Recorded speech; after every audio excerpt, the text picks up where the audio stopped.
하나님 말씀은 사무엘상 5장 1절부터 12절입니다. 우리 교독하겠습니다. 블레셋 사람들이 하나님의 궤를 빼앗아 가지고 에베네셀에서부터 아스돗에 이르니라. 블레셋 사람들이 하나님의 궤를 가지고 다곤의 신전에 들어가서 다곤 곁에 두었더니 아스돗 사람들이 이튿날 일찍이 일어나 본즉 다곤이 여호와의 궤 앞에서 엎드러져 그 얼굴이 땅에 닿았는지라. 그들이 다곤을 일으켜 다시 그 자리에 세웠더니 그 이튿날 아침에 그들이 일찍이 일어나 본즉 다곤이 여호와의 궤 앞에서 또 다시 엎드러져 얼굴이 땅에 닿았고 그 머리와 두 손목은 끊어져 문지방에 있고 다곤의 몸뚱이만 남았더라. 그러므로 다곤의 제사장들이나 다곤의 신전에 들어가는 자는 오늘까지 아스돗에 있는 다곤의 문지방을 밟지 아니하더라. 여호와의 손이 아스돗 사람에게 엄중히 더하사 독한 종기의 재앙으로 아스돗과 그 지역을 쳐서 망하게 하니 아스돗 사람들이 이를 보고 이르되 이스라엘 신의 궤를 우리와 함께 있지 못하게 할지라. 그의 손이 우리와 우리 신 다곤을 친다 하고 이에 사람을 보내어 블레셋 사람들의 모든 방백을 모으고 이르되 우리가 이스라엘 신의 궤를 어찌하랴 하니 그들이 대답하되 이스라엘 신의 궤를 가드로 옮겨가라 하므로 이스라엘 신의 궤를 옮겨갔더니 그것을 옮겨간 후에 여호와의 손이 심히 큰 환난을 그 성읍에 더하사 성읍 사람들의 작은 자와 큰 자를 다 쳐서 독한 종기가 나게 하신지라. 이에 그들이 하나님의 궤를 에그론으로 보내니라. 하나님의 궤가 에그론에 이른즉 에그론 사람이 부르짖어 이르되 그들이 이스라엘 신의 궤를 우리에게로 가져다가 우리와 우리 백성을 죽이려 한다 하고 이에 사람을 보내어 블레셋 모든 방백을 모으고 이르되 이스라엘 신의 궤를 보내어 그 있던 곳으로 돌아가게 하고 우리와 우리 백성이 죽임 당함을 면하게 하자 하니 이는 온 성읍이 사망의 환난을 당함이라. 거기서 하나님의 손이 엄중하심으로 죽지 아니한 사람들은 독한 종기로 치심을 당해 성읍의 부르짖음이 하늘에 사무쳤더라. 아멘. 기도드리겠습니다. 살아계신 하나님 아버지 감사합니다. 이 시간 하나님의 말씀을 전하고 듣습니다. 성령께서 역사하셔서 우리를 향한 하나님의 뜻을 잘 깨달아 알고 성경에서 알려주시는 대로 잘 믿고 따르게 도우소서. 감사드리고 예수 그리스도의 이름으로 기도드렸습니다. 아멘. 이제 4장에서 블레셋과의 전쟁에서 이스라엘 백성들이 패배했고 또 하나님의 궤를 빼앗겼습니다. 이것은 무엇을 드러내는 거냐면 이제 하나님이 언약궤를 통해서 법궤를 통해서 하나님이 이스라엘 백성들과 함께 계시고 이스라엘 백성들에게 은혜를 베푸신다라는 것을 항상 증거하셨는데 그 언약궤가 이제 블레셋에 넘어간 거죠. 그것을 통해서 하나님은 이제 하나님이 이스라엘 백성들과는 함께 계시지 않고 이스라엘 백성들에게는 은혜를 베푸시지 않는다라는 것을 나타내신 것입니다. 그래서 이제 그 엘리의 며느리가 이것을 보면서 아들을 낳았는데도 전혀 기뻐하지 않았고 이제 죽어가면서 하나님의 영광이 떠났다라고 이렇게 탄식을 했던 거예요. 물론 이제 하나님이 이스라엘을 완전히 영원히 버렸냐? 그것은 아닙니다. 하나님이 이스라엘을 완전히 떠나고 그들에게 은혜를 더 이상 내려주시지 않냐? 그것은 아닙니다. 우리가 오해하지 말아야 될 것은 하나님의 택한 백성들에게 하나님은 이 정도로 진노하세요. 우리들이 오늘날 하나님 앞에서 범죄하게 되었을 때 아무리 우리가 하나님의 자녀일지라도 하나님은 우리에게 엄한 징계를 하십니다. 그 징계는 적당한 참고 견디고 넘어갈 만한 그런 정도의 징계가 아니라 이렇게 이스라엘 백성들 3만 명이 죽임을 당하게 되고 또 하나님의 법궤도 이제 잃어버리게 되고 그래서 하나님이 함께 계시지 않는다. 하나님이 은혜 베푸시지 않는다. 일시적인 거죠. 일시적인 그러한 아주 무서운 징계도 주신다라는 것을 우리가 늘 잊지 말아야 됩니다. 그래서 하나님의 법궤를 이제 빼앗기는 것을 통해서 하나님이 이스라엘 백성을 떠났다. 하나님이 이스라엘 백성들에게 은혜를 주지 않는다.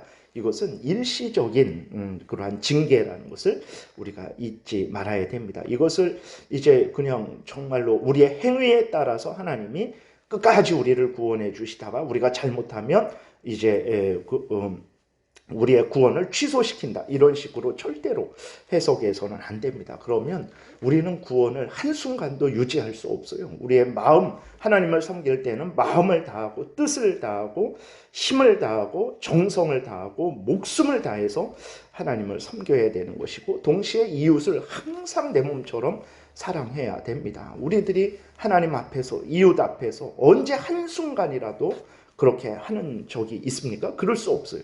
그렇기 때문에 우리가 조심해야 될 것은 절대로 우리의 행위에 따라서 우리의 구원이 유지된다라는 그리고 우리의 구원이 취소된다라는 그런 잘못된 생각을 해서는 안 됩니다. 우리의 구원은 하나님의 창세전에 예정하심에 의해서 하나님의 영원하신 사랑에 의해서 하나님의 변하지 않는 뜻에 의해서 우리 구주 예수 그리스도의 그 완전하신 십자가 죽으심 그 대속의 공로에 의해서 그리고 우리를 대신해서 하나님의 율법에 순종하신 완전한 순종에 의해서 그리고 성령이 우리 안에 내주하셔서 떠나지 않고 우리를 영원히 인도하시는 그 인도하심에 의한 것이지 우리 자신에게 달린 게 아니라는 것을 우리는 늘 잊지 말아야 됩니다.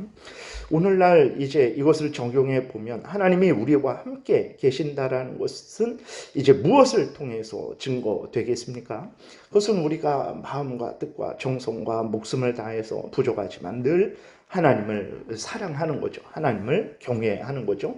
하나님의 영광을 드러내려고 하는 목적으로 신앙생활뿐만 아니라 일상의 모든 삶을 살아가려고 하는 거죠. 내가 가정에서 설거지를 할 때에도 내가 직장에서 무슨 일을 할 때에도 늘 하나님 앞에서 하나님을 사랑하고 의지하고 하나님의 뜻을 이루어야 될 텐데 하나님의 영광을 드러내야 될 텐데라는 인생의 그 방향이 아주 분명하게 하나님께 정해져서 그 방향을 따라 살아가는 그것이 하나님이 우리와 함께 계신다라는 증거죠. 우리 구주 예수 그리스도 외에는 구원자가 없다. 내 스스로 내 힘으로는 나를 구원할 수 없다. 우리 구주 예수 그리스도가 나를 대신해서 하나님의 법에 순종하셨고 나를 대신해서 십자가에서 죽으셨다. 그 예수 그리스도에 의해서 내가 사는 것이다 라는 분명한 믿음을 가지고 예수 그리스도를 믿고 의지하는 것, 그리고 성령께서 내 안에 계시면서 성경 말씀을 통해서 나를 인도하신다라고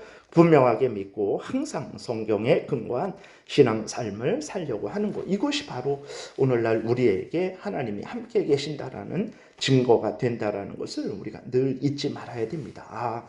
내가 다른 사람보다 돈을 더 많이 가졌다, 더 높은 지위에 있다, 그거는 정말 하나님이 함께 계셔서 주신 은혜의 증거일 수도 있는데 그것은 절대적인 것은 아닙니다. 왜 그러냐면 하나님을 잘 믿는 사람들 중에서도 어렵고 힘들고 병들고, 저 북한에 우리보다도 더 믿음이 좋은 사람들이죠. 목숨을 걸고 하나님을 실제로 믿고 있으니까 그러한 사람들이 우리보다 뭐 항상 부유하고 항상 평안합니까? 그러지 않죠. 하루하루가 목숨을 걸고 두려워하고 떨며 살아가는 삶입니다. 그러니까 하나님이 우리와 함께 계신다라는 것을 무엇으로 증거할까? 외부적인, 인간적인, 세상적인, 육신적인 그 잘됨, 그것으로도 어느 정도는 이렇게 우리가 이야기할 수 있지만 그것은 불신자들도 받는 은혜일 수도 있다라는 것을 늘 기억하고 앞에서 말씀드렸던 대로 말씀의 근거에서 살아계신 하나님을 경외하는 것, 우리 구주 예수 그리스도를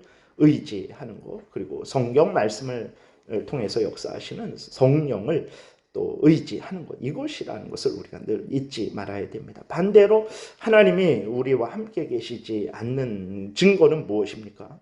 내가 하나님을 더 사랑하지 않는 거예요. 그러니까 날이 갈수록 내 육신은 약해지죠. 힘들어지고 하는 일도 적어지고 또 때로는 여전히 예수 그리스도를 수십 년 믿었지만 범죄하기도 하고, 정말 내 자신을 볼 때에는 하나님 앞에서 이렇다 할 만한 증거는 없죠. 그러나 내 중심이 하나님을 더 향하고 더 사랑하고 더 의지하고 더 하나님의 영광이 드러났으면 좋겠고, 이런 것이 이제 하나님이 함께 하시는 증거인데, 날이 갈수록 하나님과 멀어지는 거죠. 하나님에 대한 사랑이 식어져요. 아유, 뭐 굳이 인생 사는데 그렇게 하나님 위해서 살아야 되는가? 하나님 위해서만 어떻게 사는가? 내 인생은 어디 있는가? 라고 점점 이제 나 자신에 대해서 관심을 갖고 실제적으로 나 자신만 더 생각을 하는 거죠. 나 자신을 생각하지 말라라는 게 아닙니다. 하나님 안에서 나를 소중히 생각하고 나를 위할 수 얼마든지 있는데, 근데 그거는 하나님 안에서 하나님이 먼저고 그 다음이 나여야 되는데, 이제는 점점 내 자신이 먼저가 된다라면, 그리고 예수 그리스도만을 의지해야 되는데, 이제는 뭐 나이 들고 보니까 예수만 의지해서는 안 되겠구나. 뭐 물질도 의지하고 뭐 다른 것도 의지하고 뭐 이러한 차원으로 내 마음이 약해지는 거죠.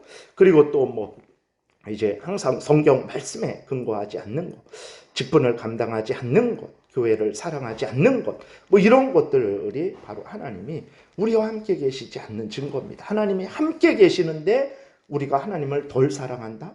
우리가 예수 그리스도를 덜 의지한다? 우리가 성경 말씀을 이렇게 더 듣기를 원하고 듣기를 원하지 않는다? 순종하기를 원하지 않는다?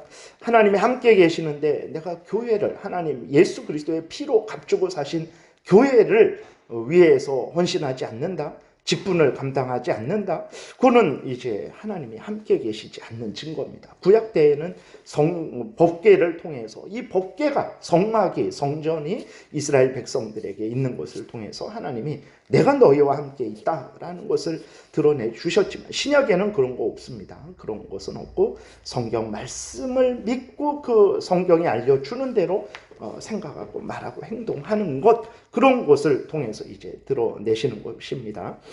우리의 삶 속에 어떤 증거가 더 많이 있습니까? 하나님이 함께 계시는 증거가 더 많이 있습니까? 아니면 하나님이 함께 계시지 않는 증거가 더 많이 있습니까? 우리 자신을 돌아보고 우리가 안심해야 되는지, 아니면 회개하고 다시 열심으로 하나님을 섬겨야 되는지, 이렇게 우리가 점검을 해야 되겠습니다. 그 다음에 이제 하나님의 언약궤를 블레셋 사람들이 빼앗았어요. 그들은 이제 승리한 것으로 생각을 했죠. 그러니까 하나님이 어떤 분인지를 모르는 거죠.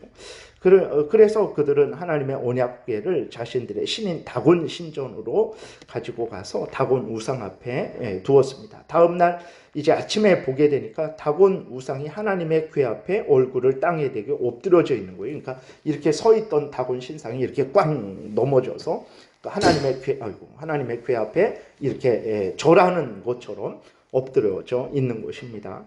블레셋 사람들이 깜짝 놀라서 다시 그 다곤 우상을 일으켜 세웠죠. 다음 날 다시 가보니까 이제는 머리와 두 손목이 잘라져서 문지방에 문턱에 그렇게 놓여 있고 몸뚱이만 이렇게 쓰러져 있는 거예요.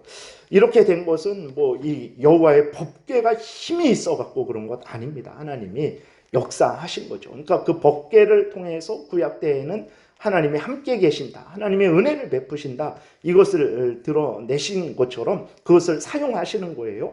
그래서 그 법궤를 통해서 살아계신 하나님을 드러내시는 거죠. 그래서 다곤 우상이 거짓이고 그것들은 아무것도 아니다라는 것을 하나님이 드러내시는 것입니다. 그리고 이제 하나님께서 그들에게 형벌하시죠.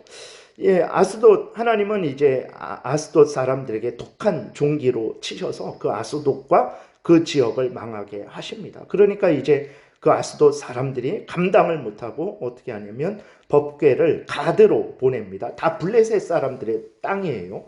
그 가드로 이렇게 보내는데, 가드로 이제 거기는 그 거인 족속들도 있고 뭐 강한 어떤 그러한 도시였던 것 같아요. 그래서 우리한테 갖고 와라 뭐 이런 식으로 했겠죠. 그래서 가드로 옮겨갔는데 하나님이 그 가대에 더 큰 환난을 내리셨습니다. 성읍의 큰 자와 어린 자에게 독한 종기가 나게 하셨어요. 그러니까 이 가드 사람들도 감당을 못하는 거죠. 그리고 에그론으로 옮겼습니다. 그랬더니 에그론 사람들은 두려워서 소리 지르고, 이 사람들이 우리가 다 죽게 됐는데 왜 우리한테로 가까우냐라면서 이제 두려워 떨었어요. 그래서 블레셋의 방백들이 이제 모였죠. 그래서 결국은 어떤 결정을 하냐면 하나님의 괴를 다시 이스라엘로 돌려보내려는 그런 결정을 이제 하게 됩니다. 블레셋은 이제 하나님의 괴를 빼앗았을 때 자신들이 이스라엘을 이겼다, 이스라엘의 신을 이겼다라고 이렇게 생각을 했죠. 그러나 하나님은 인간들에게 지시는 하나님이 아니라는 것을 분명히 드러내신 거죠. 오늘도 마찬가지입니다. 하나님은 인간들에게 지시는 하나님도 아니고 인간들에 의해서 움직여지는 하나님도 아닙니다. 하나님이 우리의 기도를 들으시고 우리를 사랑하셔서 우리가 기도한 대로 응답하시고 우리가 기도한 것보다도 더 풍성히 채워 주신다고 해서 하나님이 내 마음대로 움직이시는 하나님이냐? 절대 그렇지 않다라는 것을 우리가 분명히 기억을 해야 됩니다. 살아계신 하나님은 이스라엘을 이긴 그 블레셋, 그들이 믿는 우상, 그것은 아무것도 아닌 것이라는 것을 드러내시고, 이스라엘을 이긴 그 블레셋 사람들도 하나님이 겨우 조금 역사하셨는데, 그들에게 벌하셨는데 그들은 감당을 못하고 우리가 다 죽게 됐다라고 그렇게 소리 지르면서 다시 하나님의 괴를 이스라엘로 이제 보내려고 하는 거죠. 하나님은 이런 분이라는 것을 늘 잊지 말아야 됩니다. 하나님이 가만히 계시다고 해서 하나님 우리와 같은 분이네, 생각도 우리와 같고 뭐 능력도 우리와 같은 분인가 보다 라고 생각해서는 절대로 안 됩니다. 그러니까 이스라엘이 그러한 아주 잘못을, 하나님에 대해서 오해해서 잘못을 했던 것이죠. 하나님은 하나님이시라는 것을 우리는 늘 잊지 말아야 됩니다. 하나님 말씀 한마디로 온 천지 만물이 창조되었고 모든 인간들이 창조되었고 하나님의 능력으로 온 천지 만물이 유지되고 있고 모든 인간들이 살아가고 있는 거예요. 우리들도 마찬가지입니다. 그리고 하나님의 때가 되면 하나님 말씀으로 이 모든 것들을 마무리하실 것이고 우리 구주 예수 그리스도께서 선악간의 심판하실 것입니다. 그래서 하나님을, 예수 그리스도를 믿고 하나님을 경외한 그러한 사람들은 영원한 천국에서 영생을 누리게 할 것이고, 예수 그리스도를 믿지 않고 하나님을 경외하지 않고 하나님을 뜻따라 살아가지 않고 하나님을 대적하고 우상을 섬겼던 모든 자들은, 자기의 탐욕을 따라 살아갔던 모든 자들은 영원한 지옥불에 던져 넣으실 것입니다. 우리가 이 오늘 본문을 통해서 하나님은 인간에게 지시는 분도 아니고 또 그 어제 말씀드렸던 것처럼 언약궤 거기에 매여서 계신 분도 아니고 하나님은 살아계신 하나님이시라는 것을 우리가 늘 잊지 말고 우리가 항상 하나님을 경외하고 의지하고 하나님을 신뢰하고 하나님의 말씀을 따라서 하나님을 잘 섬기는 삶을 살아가야 되겠습니다. 기도드리겠습니다. 살아계신 하나님 아버지, 우리들의 눈은 보이는 것만 보고 귀는 들리는 것만 듣고 내 입은 말하고 싶은 것만 말합니다. 살아계신 하나님 불쌍히 여겨 주셔서 이렇게 살지 말게 도우시고 항상 성경 말씀에서 말하는 것을 그대로 듣고 그대로 보고 믿음으로 보고 또 하나님 우리가 성경 말씀에 근거한 말을 하는 복된 삶을 살아서 하나님의 영광을 드러내고 하나님의 뜻을 이루며 하나님의 나라를 확장하는 삶을 살아서 하나님 앞에서 또 많은 사람들을 유익하게 하며 우리도 하나님의 크신 은혜를 늘 누리게 도우소서. 하나님 아버지 항상 우리를 지켜주시고 보호하시고 보이지 않지만 하나님 성경에 근거해서 보이지 않는 하나님을 보는 것 같이 믿고 열심으로 우리가 맡은 일을 감당하게 도우소서. 감사드리고 예수 그리스도의 이름으로 기도드렸습니다. 아멘. 하늘에